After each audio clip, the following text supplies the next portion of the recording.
Hey, what did I tell you guys about eating cookies before you had dinner? To use a plate? Right. I don't know about you guys, but Roseanne was one of my favorite shows growing up, and I've been eagerly awaiting the revival ever since they announced it. The entire original cast will be returning, and like you guys, I absolutely can't wait to watch it. Here are 30 facts you didn't know about Roseanne. Don't forget my birthday. Do I have to spell it out for you? PMS.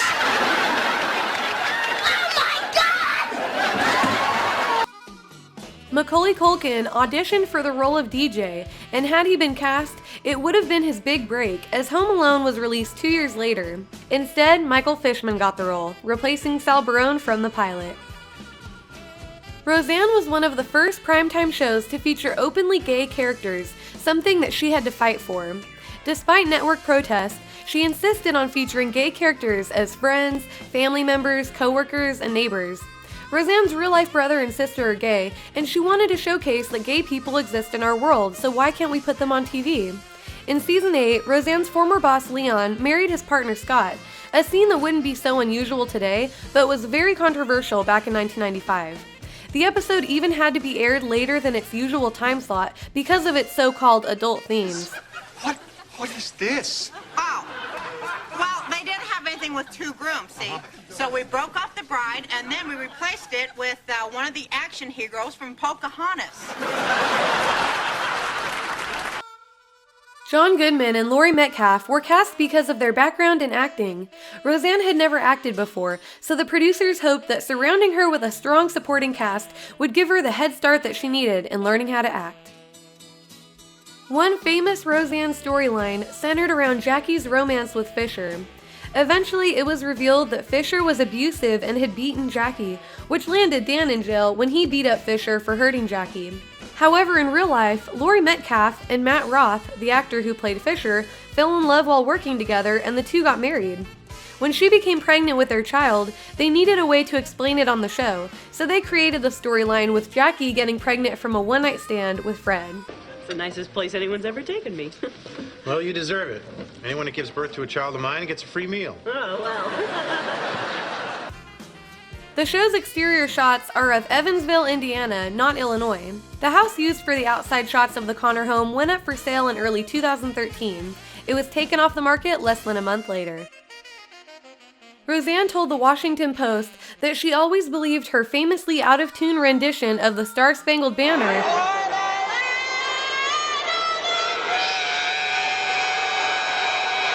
was the reason networks canceled her Saturday morning cartoon, Little Rosie, which was loosely based on Roseanne's childhood, after only 3 episodes, even though it had good ratings. The fictional Lanford Lunchbox was inspired by Roseanne and Tom Arnold's real-life restaurant. During their marriage, they opened Roseanne and Tom's Big Food Diner in Eldon, Iowa, near Arnold's hometown. The diner closed in 1995, a year after Roseanne and Tom divorced. During the 4th season of Roseanne, Lacey Goranson wanted to cut her hair short to go along with a trend that was taking place in the early 90s. But the producers refused to let her do anything drastic to her hair. When Roseanne found out about this, she became angry and said Lacey could cut her hair however she wanted. She even grabbed a pair of scissors and cut off Lacey's hair herself, forcing the producers to let her cut it the way she wanted in the first place. You have such a big mouth. No, I don't.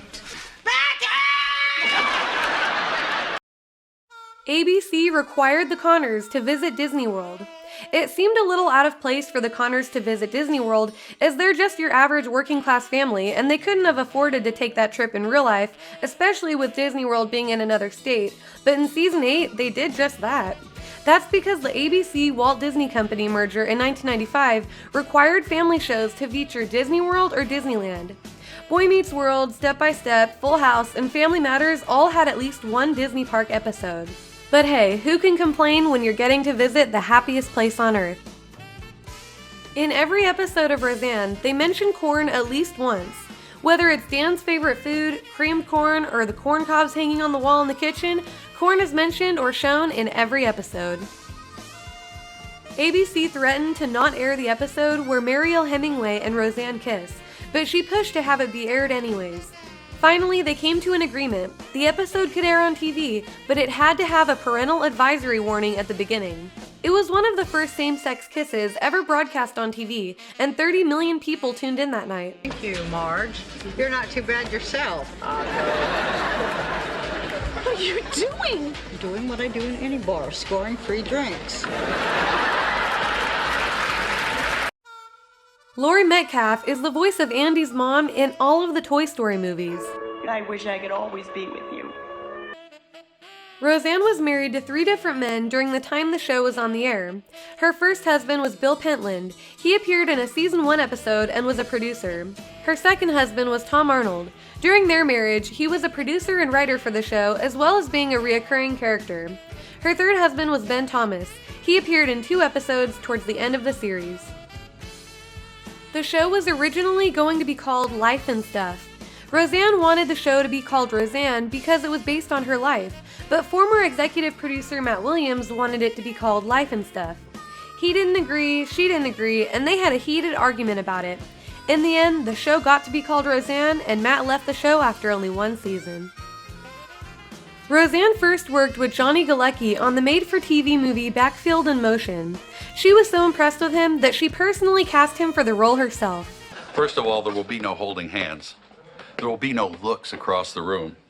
There will be no touchy-feely. There will be no hanky-panky. There will be no smoochy-woochy. And there will be none of that other stuff you're not supposed to know about. Can we still date? If you want, but I don't see much point. This next one isn't really so much of a fact, but I was surprised to hear about it and wasn't sure how many people knew, so I decided to put it in the list anyways. Glenn Quinn, the actor who played Becky's husband Mark, tragically died from a heroin overdose in 2002.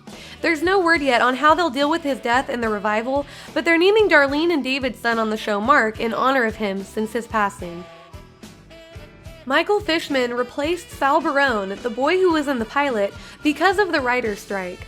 When the show first started, the Writers Guild went on strike, and when they came back from their strike, Sal Barone had grown too tall to play the role of DJ.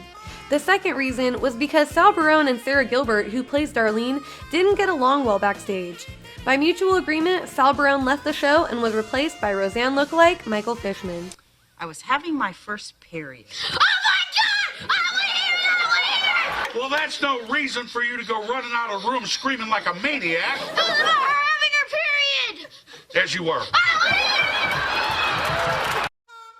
Roseanne's theme song changed dramatically in its last season. After using an instrumental version for 8 seasons, Roseanne got a new theme song, which was sang by John Popper for its 9th and final season. When Johnny Galecki first started on Roseanne, his character had to be introduced as Kevin because at the time, Johnny was already playing a boy named David in the Head of the Class spinoff. Once that show was canceled, Roseanne changed his name to David, which was what she wanted the character to be called all along. Roseanne loved to wear the infamous shirt with the chicken and the egg on it. Tom Arnold hated this shirt so much that she didn't even wear it in any episode while they were married. But after their divorce, Roseanne used the shirt in every episode that she could just to spite him. The shirt is even available online to buy from various sellers. Not once during the series does David refer to Roseanne by her first name. He instead refers to her only as Mrs. Connor. Roseanne was offered the role of Peg Bundy on Married with Children. She declined and created Roseanne 1 year later. During the hiatus after season 5, Roseanne treated herself to some major plastic surgery. A facelift, a nose job, cheek implants, eyes, chin, the works. This is why Roseanne looks a little bit different than she normally does around season 6. Unfortunately though, during her surgery, her surgeon accidentally sewed a scalpel inside of her face and she had to undergo a second round of surgery to have it removed. As a result, she hadn't completely healed by the time filming for season 6 began. In the first few episodes, the heavy makeup she wore to cover the bruises gave her face a slightly orange glow. I always wondered why Crystal wasn't on the show as much anymore after around season 4, and now we know why. Natalie West was cast as Roseanne's best friend and coworker, Crystal. Crystal was constantly unlucky in love, and her character was goofy and naive. The character of Crystal was created during the original pitch idea, before the show was even official. On most sitcoms, the show's main characters need a wacky neighbor or friend to bounce their energy off of, so they came up with the character of Crystal. However, as the series progressed, it became clear that not only did Laurie Metcalf and Roseanne have better chemistry, it was also easier for the writers to create situations involving Roseanne and her sister rather than Roseanne and her friend Crystal, especially since Crystal had a young son to care for. When Roseanne married Tom Arnold and he joined the cast as Arnie, Sandra Bernhard was brought on as Arnie's free-spirited love interest Nancy in order to provide storylines for him. With Jackie acting as Roseanne's best friend and Nancy providing the wackiness, there wasn't much left for Crystal to do anymore, so Natalie West was eliminated from the opening credits after season 4 and reduced to just a reoccurring character status. George Clooney, Joseph Gordon-Levitt, and Tobey Maguire have all appeared on Roseanne early on in their careers. Roseanne's first appearance on TV was on The Tonight Show with Johnny Carson. This is the act that kick-started her career. She did stand-up on multiple TV shows after this, also earning her own HBO stand-up special, The Roseanne Barr Show. 2 years later, she went on to star in her show, Roseanne. The new Roseanne revival was Sara Gilbert's idea. After John Goodman made an appearance on The Talk with her, pretending to be their characters from Roseanne, Sara had an idea. She wanted to do a real, official reboot of the show. She asked everyone if they would all get together to make new episodes, and each and every one of them said they'd love to do a revival. And that's how it all started. Sara Gilbert comes from a show business family. Her grandfather, Harry Crane, was the writer and creator of The Honeymooners. Her older sister Melissa starred in Little House on the Prairie for 9 years, and her brother Jonathan also appeared on the show. Roseanne the character announced her pregnancy in season 7 about 3 months before Roseanne the person actually got pregnant, which explains why the TV character carried her baby for just over a year in TV time. Also, early in her pregnancy on the show, she was told she was having a girl, though when the baby was born, it was a boy. The reason for this is because she wanted the show to reflect her real life, and in real life, she ended up having a boy. John Goodman was the only actor considered for Dan. He was the first and only person to audition for the job. Barr and Goodman playfully argued like a real married couple from their first reading together. Their chemistry together instantly sealed the deal. Right. That's why you throw me all over the car pumping those brakes. I pump the brakes to make sure they grab. Because if they don't grab, I rear end the guy in front of me, I get a ticket. They raise our insurance premiums. We go broke trying to pay them. We end up in a poor heart. Thanks for watching. Don't forget to leave a like and subscribe if you enjoyed the video. Comment down below what you guys think I should do next. And until next time, peace you guys.